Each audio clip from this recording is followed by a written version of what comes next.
नमस्कार दोस्तों। आज की हमारी करंट अफेयर सीरीज का पहला क्वेश्चन है, ब्रिटेन यूके के इतिहास में सबसे कम उम्र के भारतीय मूल के मेयर बनने का गौरव हासिल करने वाले तुषार हरियाणा के किस जिले से संबंधित हैं? तो इसका सही आंसर रहेगा ऑप्शन ए रोहतक। मात्र 23 वर्ष की उम्र में तुषार ब्रिटेन में टाउन काउंसिल के मेयर चुने गए हैं। वे 10 साल की उम्र तक रोहतक में रहने के बाद अपने माता पिता के साथ यूके शिफ्ट हो गए थे। वे ब्रिटेन की लेबर पार्टी से जुड़े हैं। उन्होंने किंग्स कॉलेज लंदन से पॉलिटिकल साइंस में हायर एजुकेशन पूरी की है। इसके अलावा और ऑप्शन दिए गए हैं, ऑप्शन बी झज्जर। झज्जर जिला अपने ऐतिहासिक कस्बों और झज्जर संग्रहालय के लिए जाना जाता है, लेकिन तुषार का संबंध यहाँ से नहीं है। ऑप्शन सी सोनीपत। सोनीपत को एजुकेशन सिटी कहा जाता है, यहाँ कई बड़ी यूनिवर्सिटी स्थित है। Option D Panipat. पानीपत को बुनकरों का शहर और ऐतिहासिक लड़ाइयों के लिए जाना जाता है। प्रश्न नंबर 2, हरियाणा सरकार ने 590 करोड़ के कथित अनऑथोराइज्ड फंड ट्रांसफर घोटाले के बाद हाल ही में किन 3 बैंकों का एम्पनमेंट तत्काल प्रभाव से रद्द कर दिया है? इसका सही आंसर रहेगा option B Federal Bank, IDBI Bank और डीसीबी बैंक। अतिरिक्त मुख्य सचिव वित्त द्वारा सरकारी बिजनेस और जमा निवेश डिपॉजिट इन्वेस्टमेंट को सुरक्षित रखने के लिए इन तीनों बैंकों का एम्पेलमेंट रद्द करने के आदेश जारी किए गए हैं। इसके अलावा और ऑप्शन दिए गए हैं, option A HDFC bank, ICICI bank और एसबीआई। ये भारत के प्रमुख कमर्शियल बैंक हैं जो वर्तमान में राज्य सरकार के साथ एम्पल्ड है। Option C Punjab National Bank, Canara Bank और बैंक ऑफ बड़ौदा। ये सार्वजनिक क्षेत्र के बड़े बैंक हैं और सरकार की सुरक्षित वित्तीय लेन देन का हिस्सा है। Option D axis bank, IndusInd bank, yes bank. यह विकल्प भी गलत है क्योंकि कार्रवाई केवल फेडरल, आईडीबीआई और डीसीबी बैंक पर हुई है। प्रश्न नंबर 3, हरियाणा सरकार द्वारा किसानों को महंगे होते डीजल से मुक्ति दिलाने और पर्यावरण प्रदूषण कम करने के लिए इलेक्ट्रिक ट्रैक्टर ई ट्रैक्टर खरीदने पर कितने रुपए तक की सब्सिडी देने की घोषणा की गई है? इसका सही आंसर रहेगा ऑप्शन सी 5 लाख रुपए तक। किसानों को आत्मनिर्भर बनाने के लिए 45 हॉर्स पावर एचपी अक्षमता वाले इलेक्ट्रिक ट्रैक्टर पर 5 लाख की सब्सिडी दी जाएगी। इस ई ट्रैक्टर का रोटावेटर और ट्राली लोड पर सफल व्यवहारिक डेमो भी दिया जा चुका है और इसकी बैटरी घर पर ही आसानी से चार्ज हो सकेगी। इसके अलावा और ऑप्शन दिए गए हैं, ऑप्शन ए 2 लाख तक की सब्सिडी। यह राशि कम है। सरकार मूल कीमत में कंपनियों से पहले ही 2 लाख की कटौती करवा चुकी है। ऑप्शन बी 3 लाख तक की सब्सिडी। यह विकल्प गलत है, सब्सिडी का आंकड़ा इससे अधिक है। ऑप्शन डी 7 लाख तक की सब्सिडी। सरकार द्वारा घोषित अधिकतम सब्सिडी सीमा 5 लाख ही निर्धारित है। प्रश्न नंबर 4, 20 मई को विश्व मधुमक्खी दिवस के अवसर पर की गई घोषणा के अनुसार हरियाणा सरकार ने साल 2030 तक राज्य में शहद उत्पादन का कुल कितना लक्ष्य टारगेट निर्धारित किया है? इसका सही आंसर रहेगा ऑप्शन ए 15,500 मीट्रिक टन। राज्य सरकार द्वारा 85% सब्सिडी के साथ मधुमक्खी पालने को बढ़ावा दिया जा रहा है। साल 2030 तक प्रदेश में 7,750 मधुमक्खी पालक तैयार करने और 15,500 मीट्रिक टन शहद उत्पादन का लक्ष्य रखा गया है। इसके अलावा और ऑप्शन दिए गए हैं, option B 10,000 metric ton.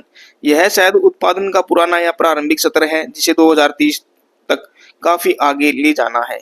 Option C 20,000 metric ton. यह लक्ष्य भविष्य के लिए हो सकता है, लेकिन साल 2030 के विजन डॉक्यूमेंट में तय आंकड़ा 15,500 मीट्रिक टन है। Option D 12,500 metric ton. यह संख्या भी गलत है। प्रश्न नंबर 5, हरियाणा में पारंपरिक लेबर चौक व्यवस्था को डिजिटल रूप देने और श्रमिकों को घर बैठे दैनिक रोजगार उपलब्ध कराने के लिए किस मोबाइल एप्लीकेशन का शुभारंभ किया गया है? इसका सही आंसर रहेगा ऑप्शन डी श्रम मित्र। हरियाणा के परिवहन, ऊर्जा और श्रम मंत्री श्री अनिल विज द्वारा इसे लॉन्च किया गया है। यह ऐप एक इलेक्ट्रॉनिक एम्प्लॉयमेंट एक्सचेंज की तरह काम करेगा, जिसे building and other construction workers welfare board द्वारा विकसित किया गया है। इसके अलावा और ऑप्शन दिए गए हैं। ऑप्शन ए रोजगार साथी ऐप, यह एक सामान्य नाम है, श्रम विभाग के इस विशेष ऐप का नाम यह नहीं है। Option B Haryana labour connect, यह विकल्प भी गलत है। ऑप्शन सी डिजिटल दिहाड़ी ऐप, श्रमिकों को जोड़ने के लिए यह नाम आधिकारिक तौर पर इस्तेमाल नहीं किया गया है। प्रश्न नंबर 6, मुख्यमंत्री राजकीय स्कूल सुधार पहल के तहत बजट 2026-27 की घोषणा के अनुसार प्रथम चरण में कितने chief minister excellence and early English school यानी CMEEE का उद्घाटन किया गया है? इसका सही आंसर रहेगा ऑप्शन बी 250 स्कूल। पहले चरण में 250 स्कूलों का उद्घाटन किया गया है। इन स्कूलों को केंद्र सरकार के PM श्री स्कूल और राज्य के मॉडल स्कूलों की तर्ज पर विकसित किया जा रहा है। इसके अलावा और ऑप्शन दिए गए हैं। ऑप्शन ए 150 स्कूल, यह संख्या निर्धारित लक्ष्य से कम है। ऑप्शन सी 500 स्कूल, 500 स्कूल आगामी चरणों या कुल योजना का हिस्सा हो सकते हैं, लेकिन पहले चरण की संख्या 250 है। ऑप्शन डी 100 स्कूल, यह विकल्प गलत है। प्रश्न नंबर 7, मौलिक शिक्षा निदेशालय हरियाणा के नए आदेशों के अनुसार राजकीय विद्यालयों में मिड डे मील PM पोषण योजना के तहत हरियाणा एग्रो द्वारा उपलब्ध कराई जाने वाली सामग्री, मोटे अनाज, सूखा राशन के लिए प्राथमिक स्तर पर प्रति छात्र प्रतिदिन कितनी राशि निर्धारित की गई है? इसका सही आंसर रहेगा ऑप्शन सी 2.54, लगभग 2.50। बाल वाटिका से 5वीं कक्षा प्राथमिक सत्र के लिए कुल 6.78 की कुकिंग कोस्ट में से हरियाणा एग्रो सूखे राशन, सोया, चूरा, चना, तेल, दालें, बाजरा, रागी आदि के लिए 2.54 देगा। इसके अलावा और ऑप्शन दिए गए। ऑप्शन ए 1.50, यह पुरानी दरों या किसी अन्य आंशिक आवंटन का हिस्सा हो सकता है। ऑप्शन बी 4.24, यह राशि विद्यालय स्तर पर होने वाली अन्य खरीद, दूध, दही, ताजा सब्जी, LPG आदि के लिए आवंटित है। ऑप्शन डी 5.38, यह उच्च प्राथमिक स्तर पर स्कूल मैनेजमेंट का हिस्सा है। प्रश्न नंबर 8, मिड डे मील योजना की नई दरों के तहत 6वीं से 8वीं कक्षा उच्च प्राथमिक स्तर के लिए कुल कुकिंग कोस्ट 10.17 निर्धारित है। इसमें से हरियाणा एग्रो का हिस्सा प्रति छात्र प्रतिदिन कितना तय किया गया है?